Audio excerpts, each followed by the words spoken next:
everyone. You know what really caught my attention recently?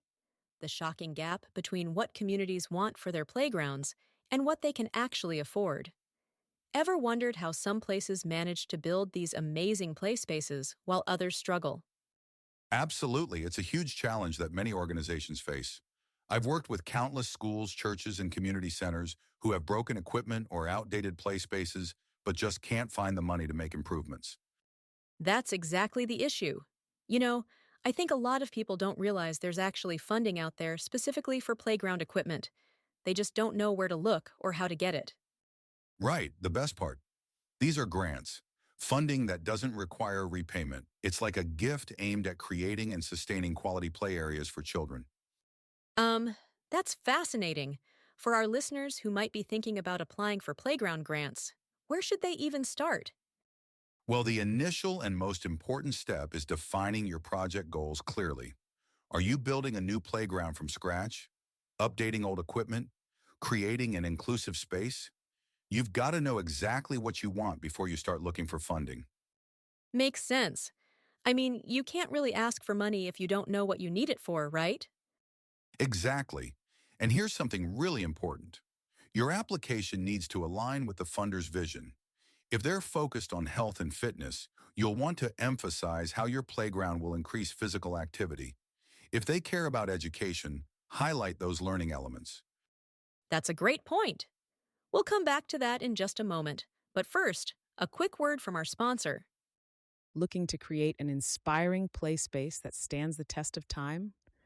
Little People's Cove is your trusted partner in bringing imagination to life. Our commercial grade furniture and toys are engineered for high traffic environments while meeting the highest safety standards. Visit us at littlepeoplescove.com and give kids a space built just for them. Thanks for that. Now, going back to grant writing, what are some common mistakes people should avoid? One of the biggest mistakes is rushing the application process. You know what I always say? Start early, like way early. This isn't something you want to be cramming the night before the deadline. I can definitely see that. What about the actual writing process? Any tips there? Oh yeah, plenty. You want to follow a clear structure? Start with a strong executive summary, introduce your organization, present your problem statement, and then lay out your specific objectives. Think of it like telling a story, but with facts, figures, and solid evidence backing everything up. And I imagine budget is pretty important too? Absolutely. You need to be super detailed with your budget breakdown. Equipment costs, site preparation, installation fees, everything needs to be accounted for. Funders want to see exactly how their money's going to be used.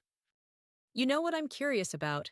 Should organizations put all their eggs in one basket with just one big grant application? Definitely not. You should apply for every grant you're eligible for. Think about it like this. You might need to combine funding from multiple sources to cover your whole project. Plus, let's be honest, you're not going to win every grant you apply for. That's really helpful advice. What would you say are the three most important things to remember when writing a grant proposal? First, follow instructions exactly. Every single formatting requirement matters. Second, be specific and detailed in your plans. And third, proofread like your life depends on it. Have someone else read through it too. I've heard some organizations get discouraged when they get rejected. Any thoughts on handling that? Oh, that's such a good point. You know what? Even the best grant writers get turned down sometimes. It's important to not give up. Actually, here's a pro tip. If you get rejected, send a sincere thank you letter for being considered. The funder might remember that graciousness when you apply again. That's brilliant. Have you ever seen that strategy work? Absolutely. I've worked with several organizations who didn't get funding the first time around, but were successful on their second or third try. Persistence really pays off in the grant writing world. For our listeners who are feeling inspired to start this process, what's the very first step they should take? Start by gathering your team. You want people who are detail-oriented, good writers, and committed to seeing the process through. Then do a thorough needs assessment of your current playground situation. Take photos, gather community input, the whole 9 yards. This has been incredibly informative. Before we wrap up, Where can our listeners learn more about playground grants and funding opportunities? Well, they can begin by visiting the HUD Exchange and join their Community Development Block Grant newsletter for resources on playground planning and funding.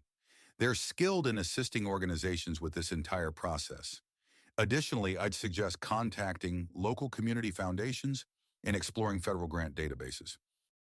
Thank you so much for sharing all this valuable information today. You've really clarified the grant writing process for our listeners. Thanks for having me. Remember, everyone, that amazing playground your community dreams of is possible.